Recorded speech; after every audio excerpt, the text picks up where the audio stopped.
Shalom, salam berkat dari kami untuk pendengar sekalian. Saat ini pendengar akan diberkati dengan program Hari Ini Harinya Tuhan bagian yang ke-8.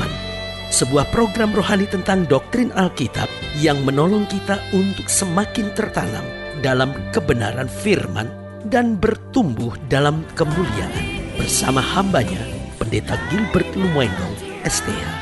Banyak orang merasa doktrin Alkitab sebagai sesuatu yang membingungkan. Tetapi tahukah saudara bahwa doktrin Alkitab intinya adalah memahami Alkitab dengan benar, dengan pemahaman yang sistematis, sehingga kita terus dapat tertanam di dalam kebenaran firman, sehingga kita terus bertumbuh di dalam kemuliaan Allah. Buka hati saudara sekalian untuk menerima berkat-berkat firman-Nya hari ini.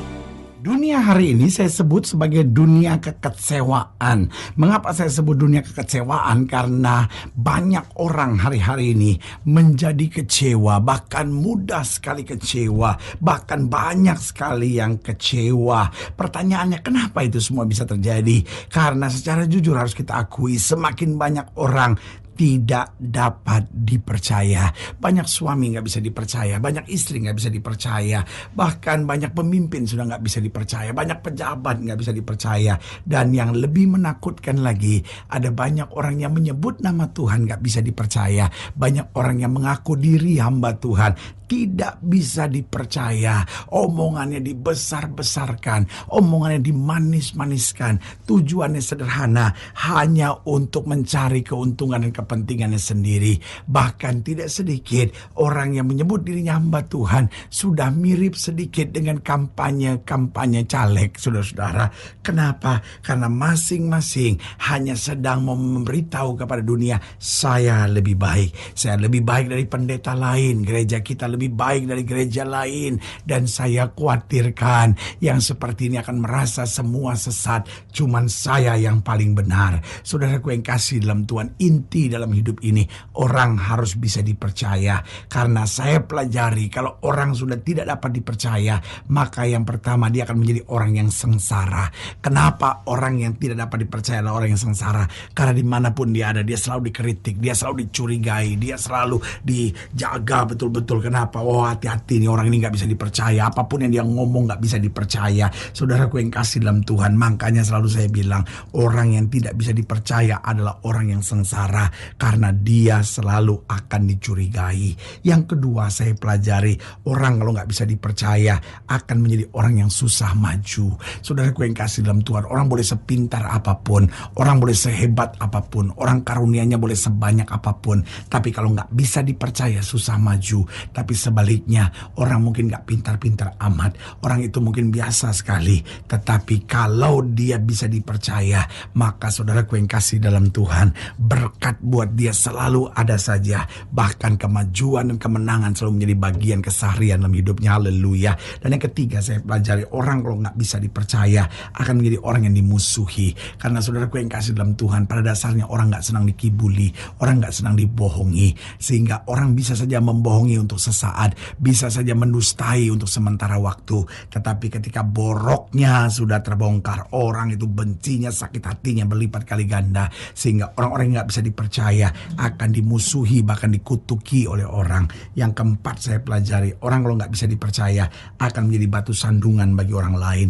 Dia boleh bersaksi tentang Tuhan, dia boleh ngomong kiri kanan tentang Yesus, tetapi ini yang saya mau bilang, dia justru menjadi batu sandungan. Orang-orang yang gak bisa dipercaya dimanapun dia ada, gak pernah bisa jadi saksi Tuhan. Dia mau ngomong tentang Tuhan betapa hebat bagaimanapun, orang mencibirkan bibir kepadanya. Karena itu minimal sebagai orang percaya, sebagai anak Tuhan, sebagai orang Kristen, kita harus bisa dipercaya. Karena orang-orang yang bisa dipercaya akan menyatakan kemuliaan Kristus dimanapun dia ada. Haleluya. Saudaraku yang kasih dalam Tuhan, selamat datang dalam program kita hari ini, Harinya Tuhan. Sebuah program rohani yang kembali mengingatkan kepada kita betapa pentingnya kita menjadikan firman Tuhan sebagai dasar keseharian hidup kita. Karena selama kita jadikan firman Tuhan sebagai dasar keseharian hidup kita. Langkah-langkah ke depan kita penuh dengan kepastian, kemenangan, berkat mujizat dan perkara-perkara besar. Haleluya. Dan dalam program ini kita sedang membahas tentang Tuhan mengikat perjanjian. Itulah Allah kita. Dia Allah yang sangat bisa diandalkan. Dia sangat bisa dipercaya. Karena dia bukan hanya Tuhan yang berjanji, tetapi dia mengikat perjanjian dengan kita. Haleluya. Kitanya dapat membatalkan perjanjian, tetapi dia Tuhan yang tetap setia akan perjanjiannya. Haleluya. Nah, saudara yang kasih dalam Tuhan, dalam pembahasan kita tentang Tuhan mengikat perjanjian, kita mau sama-sama belajar dari 2 Tawari pasalnya yang kelima. 2 Tawari pasalnya yang kelima, kita mau sama-sama belajar dari ayatnya yang kedua. 2 Tawari pasal 5 ayatnya kedua sampai ayatnya ke-10. Demikian firman Tuhan. 2 Tawari pasal 5 ayat yang kedua sampai ayat yang ke-10, di bawah judul perikop tabut perjanjian dipindahkan dan kemuliaan Tuhan memenuhi bait suci. 2 Tawari pasal 5 ayat 2 sampai 10, demikianlah firman Tuhan.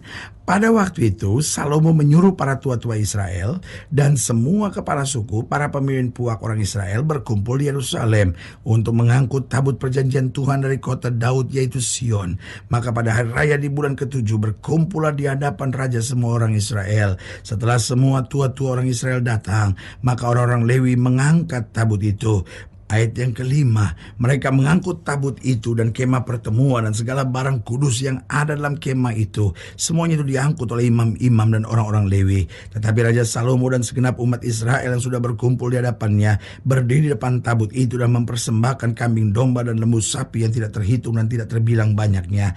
Kemudian imam-imam membawa tabut perjanjian Tuhan itu ke tempatnya di ruang belakang rumah itu, di tempat Maha Kudus, tepat di bawah sayap kerub-kerub. Jadi kerub-kerub itu mengembangkan kedua sayapnya di atas tempat tabut itu, sehingga kerub-kerub itu menudungi tabut serta kayu-kayu pengusungnya dari atas. Kayu-kayu pengusung itu demikian panjangnya sehingga ujungnya kelihatan dari tempat kudus yang di depan ruang belakang itu, tetapi tidak kelihatan dari luar. Dan disitulah tempat sampai hari ini. Dalam tabut itu tidak ada apa-apa selain daripada dua loh yang ditaruh Musa ke dalamnya di Gunung Horeb ketika Tuhan mengikat perjanjian. Saya ulangi sekali lagi, ketika Tuhan mengikat perjanjian dengan orang Israel pada waktu perjalanan mereka keluar dari Mesir. Saudaraku yang kasih dalam Tuhan, itulah ciri Tuhan kita yang begitu dahsyat dan luar biasa. Dia Tuhan di atas segala Tuhan, dia Raja di atas segala Raja. Tidak seharusnya dia mengikat perjanjian dengan kita, karena kita tidak ada dalam level ilahi. Kita begitu rendah, tapi Allah begitu menghargai kita. Diangkatnya kita, dibawa kita dalam level yang sama dengan dia, sehingga dia mengikat perjanjian dengan kita. Karena memang Tuhan kita adalah Tuhan yang dapat dipercaya. Nah, saudaraku yang kasih dalam Tuhan, karena dia Tuhan dapat dipercaya dan dia mengikat perjanjian dengan kita, maka yang pertama, kita juga sebagai orang percaya harus pegang janji dengan Tuhan. Tuhan berjanji dan pegang janji kepada kita. Masakan kita berjanji, apalagi kalau kita sudah bernazar. Kita harus pegang janji dan nazar itu di hadapan Tuhan. Ada banyak orang yang hari ini hidupnya banyak masalah. Hari ini hidupnya dihantam oleh badai. Hari ini hidupnya gak bisa maju-maju. Kenapa? Ada sebuah nazar yang pernah dia sampaikan, dan sampai hari ini dia tidak pernah kerjakan. Allah memang baik, tetapi Allah tidak pernah membiarkan dirinya dipermainkan. Karena itu sebagai hamba Allah, saya hanya mau ingatkan buat saudara, mari kita pegang janji sama Tuhan. Dan kalau kita sudah bernasar, lakukan nasar kita, maka kita jadi orang yang akan melihat selalu kasih karunia Tuhan luar biasa.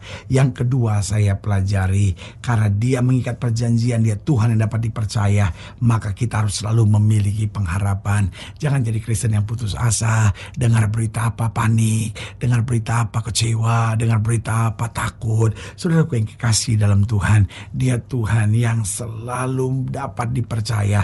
Karena itu biarlah kita selalu memiliki pengharapan. Situasinya sudah rumit sekalipun, tapi kita tetap memiliki pengharapan. Karena Alkitab berkata, sumbu yang sudah pudar nyalanya tidak akan dipadamkannya. Bahkan bulu yang sudah terkulai tidak akan dipatahkannya. Artinya di dalam Yesus selalu ada pengharapan. Haleluya.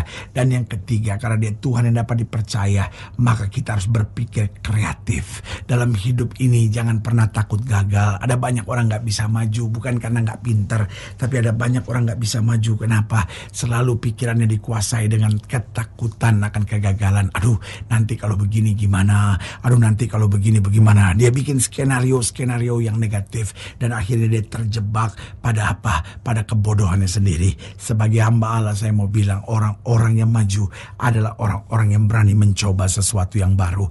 Kegagalan bukan musuh buat kita. Kegagalan bukan kutuk buat kita, tetapi kegagalan adalah sebuah pelajaran untuk kita lebih dekat lagi sama Tuhan, mengandalkan hikmat, dan akhirnya makin mengerjakan yang terbaik dalam hidup ini. Haleluya. Dan yang keempat, saya pelajari karena Dia Tuhan yang dapat dipercaya, kita juga harus dapat dipercaya dalam kehidupan keseharian kita. Para pengusaha, engkau harus bisa dipercaya. Para pedagang, engkau harus bisa dipercaya.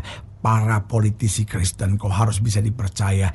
Jaksa-jaksa Kristen, engkau harus bisa dipercaya. Khususnya hakim-hakim Kristen juga harus dapat dipercaya. Guru-guru Kristen harus dapat dipercaya. Polisi-polisi Kristen, tentara-tentara Kristen, engkau harus dapat dipercaya.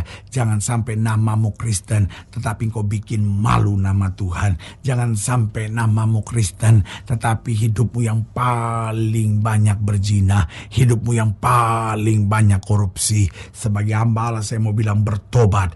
Yesus bisa kita percaya. Karena itu biar juga kita hidup dapat dipercaya, sehingga kita memancarkan kemuliaan Kristus, dan lewat hidup kita banyak orang mengakui Yesus Kristus Tuhan dan Raja. Haleluya. Saudaraku yang kasih dalam Tuhan, jika saudara ingin didoakan secara khusus, saudara ingin dilayani, saudara dapat hubungi kami melalui telepon, melalui surat, melalui email kami, dan juga website kami. Kunjungi, karena kami ada untuk membawa Bapak Ibu saudara senantiasa lebih dekat pada Tuhan dan mengalami kasih kuasa mujizat yang luar biasa. Haleluya. Secara khusus melalui program ini juga saya mau berdoa buat setiap saudara yang sakit, setiap saudara yang berbeban berat, karena saya percaya bahwa bagi Allah tidak perkara yang mustahil. Nah, saudara ingin didoakan secara khusus, boleh taruh tangan kanan saudara di dada, dan kita akan berdoa. Mari kita berdoa. Bapa, dalam nama Yesus, hamba doa buat yang sakit, hamba doa buat yang berbeban berat, hamba doa untuk setiap mereka sedang menghadapi masa-masa yang sukar. Karena hamba percaya bahwa bagi Allah tidak perkara yang mustahil. Bapa, hamba berdoa di dalam nama Yesus, Tuhan jamah. Yang sakit Tuhan sembuhkan, yang lemah Tuhan kuatkan, yang susah Tuhan hiburkan, yang jatuh Tuhan angkat. Sehingga hari-hari yang penuh kemenangan boleh berlaku. Secara khusus hamba juga berdoa buat mereka yang taruh tangan kanannya di dada, karena mungkin selama ini tidak setia dengan Tuhan, selama ini meragukan kesetiaan Tuhan. Bapa, hamba berdoa di dalam nama Yesus, Tuhan jamah. Anugerah kasih karunia berkat kuasa Tuhan yang sempurna boleh terus menyertai mereka. Terima kasih Bapa. Akhirnya kami bangga punya Tuhan seperti Engkau, dan kami mau tetap dekat dan setia. Haleluya. Amin. Saudaraku yang kasih dalam Tuhan, kita sudah berdoa. Ingat, Allah tidak pernah lalai menepati janjinya. Inilah saatnya buat kita untuk bangkit bersemangat, bersuka cita dalam menghadapi segala perkara. Karena kita tahu Yesus hidup, Yesus berkuasa, dan selalu menyediakan yang terbaik buat anak-anaknya. Doa saya menyertai saudara. Sampai berjumpa pada program berikut, dan jangan lupa, jadikan hari ini harinya Tuhan. Haleluya.